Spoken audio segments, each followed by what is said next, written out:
Which one are you going to start? Hi, good evening. I'm Molly Larson. I'm the director of the Rockport Public Library.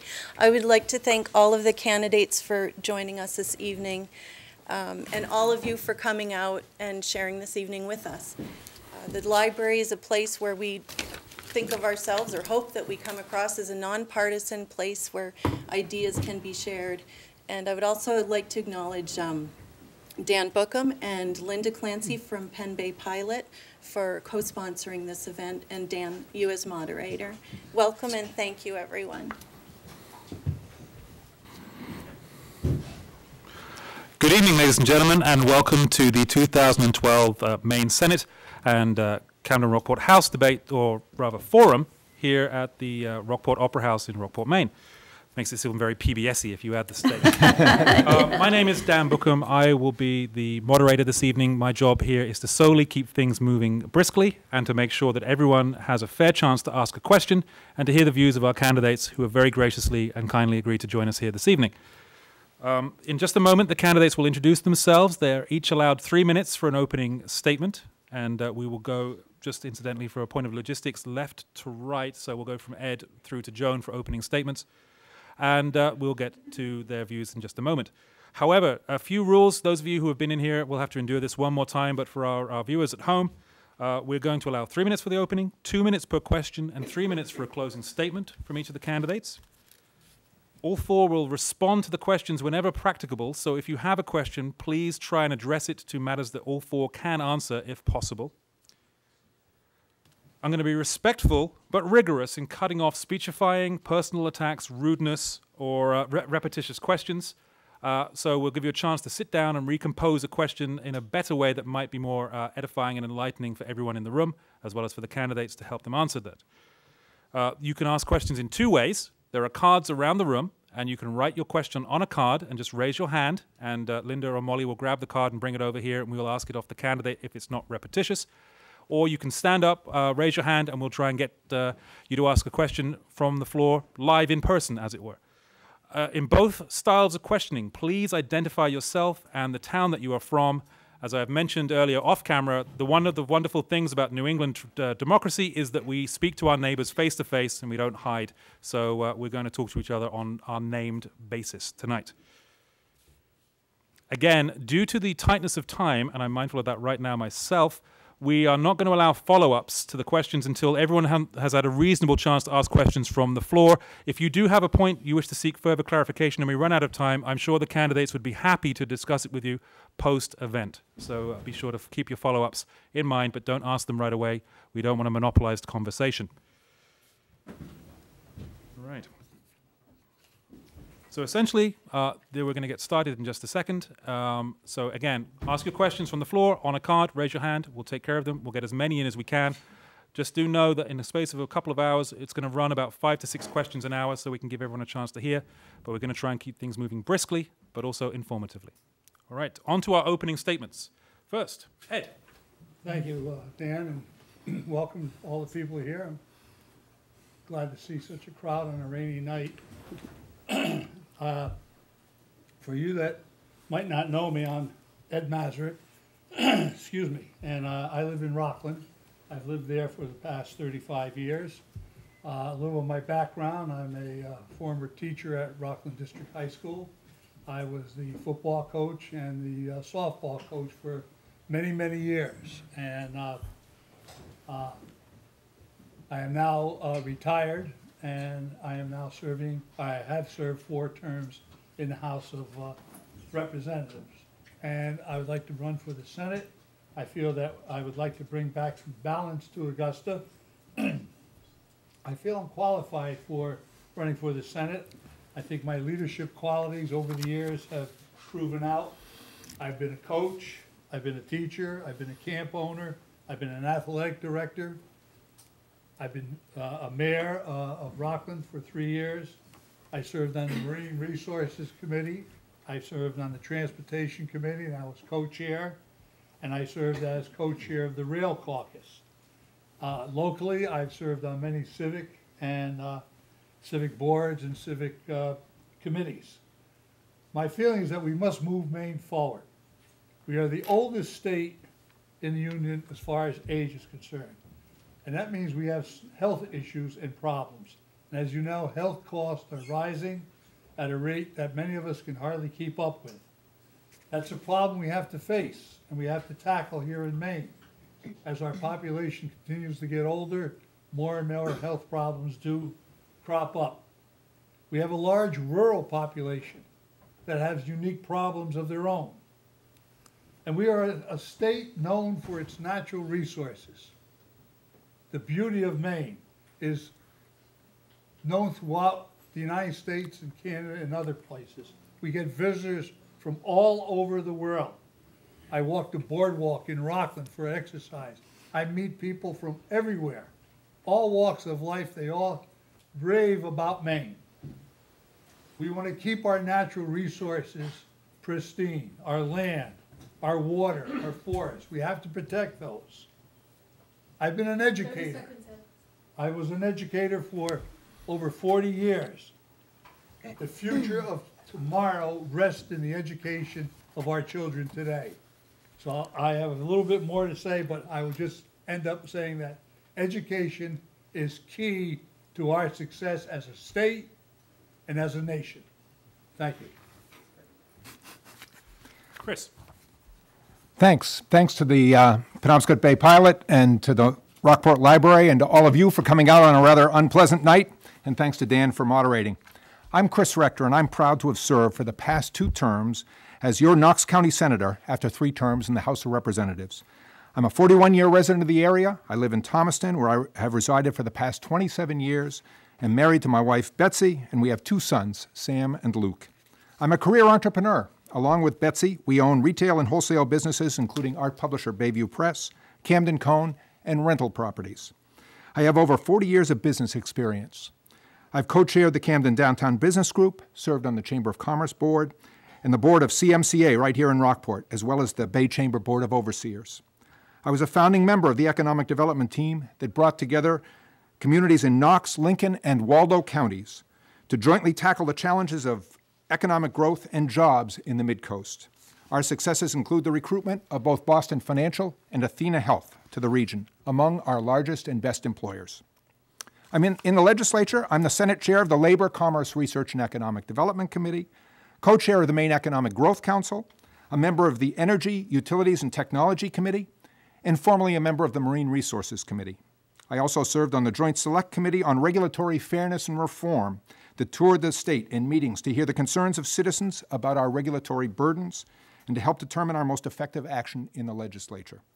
We developed a unanimous, bipartisan report that dramatically improves the regulatory environment in Maine while protecting our key natural resources. We hastened the permitting process, created better outreach to those starting or expanding businesses, and assisted those having trouble navigating the state regulatory environment. I've been applauded for my fight for continued support of research and development, and in my tough stand against the governor.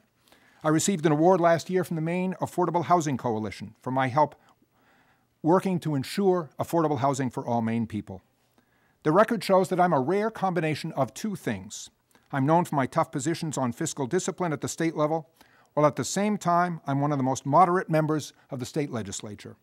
I've led bipartisan initiatives to improve education, develop small business growth, and protect our most vulnerable citizens. My accomplishments in the legislature make it clear that I create coalitions that can reach agreement on difficult issues and move the state in a positive direction. Whether you're Republican, Democrat, or Independent, you need me in the State House. I challenge my opponent to make a better case. Ed Mazurek is a good friend, but he does not have the record of independence and initiative.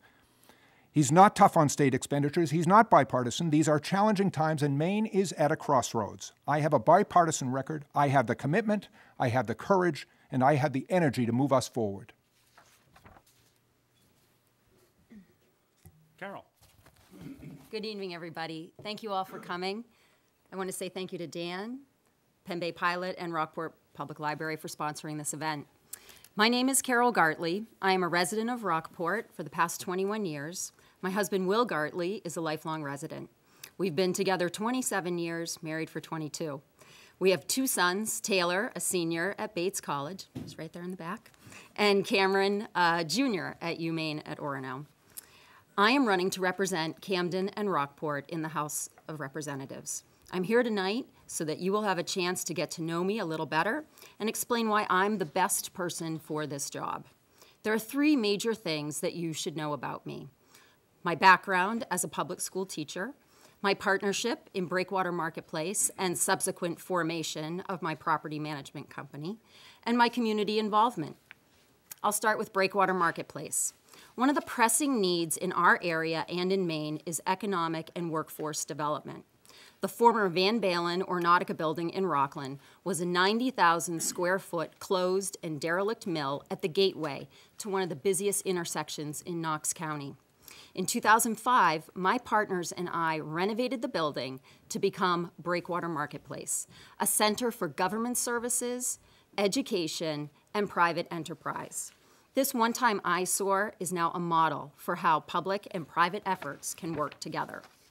Breakwater Marketplace contributes to the tax base of Rockland. It provides a convenient location for businesses, provides spaces from 300 square feet to 30,000 square feet. A business can start out small and has room to grow. The opportunities for collaboration amongst the tenants are exciting in terms of workforce and economic development. My background as a public school teacher is what gave me the foundation and skills to be willing to take on the position as managing partner of the Breakwater Marketplace construction. I started my career as a high school biology teacher and then moved to middle school science and math at Camden Rockport Middle School. I am a problem solver. All teachers are. If you want to engage students in learning, you always need to be thinking your way around a concept. The leap from teacher to construction manager to owning my own company was not as difficult as one might imagine. You need to be organized, be respectful, be curious, be confident, set boundaries and expectations, take down roadblocks that interfere with people getting their work done. Do your research. Lastly, my community and professional involvement has been a running theme throughout my life.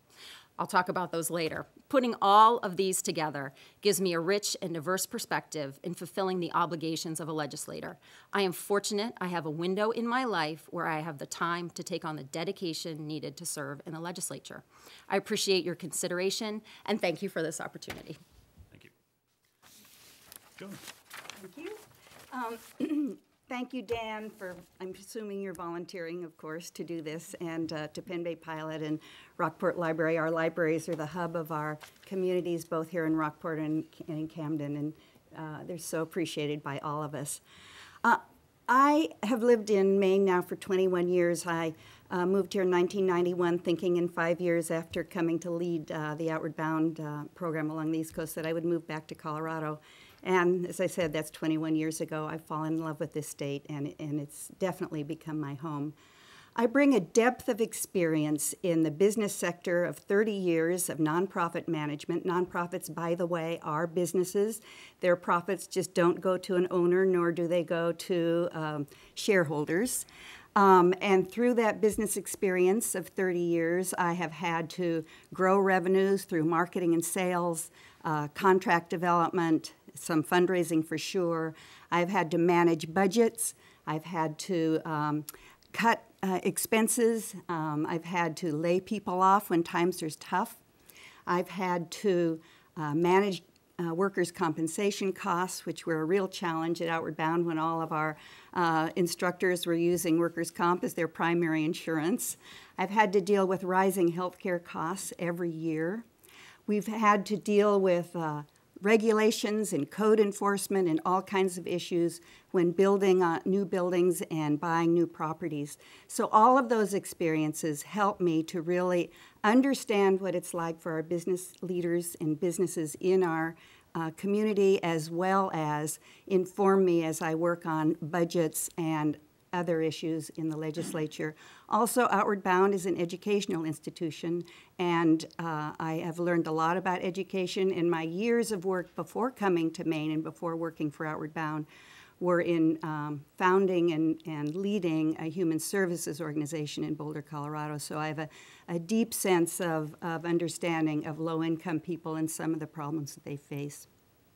In terms of my last 4 years as your representative, I have indeed learned a lot, and My friend and co-worker along with Senator Rector is Senator Tom Saviello, who's the chair of my Environment and Natural Resources Committee, and he said to me last spring, he said, you know, being in the legislature, your first term is like a fire hose coming at you. You have so much information and so much you need to learn. Your second term, you're assimilating all that, you're beginning to learn the ropes, but it's your third term where you really learn to know how the system works, how to be a really effective legislator, and then of course the fourth term is your last term, and you're termed out. But it's a shame to lose all that knowledge, and of course you can tell I'm against term limits. And I'm hoping to use all of that information to go into the third term and to really challenge myself and my colleagues to address the difficulties we have. Thank you. Thank you very much.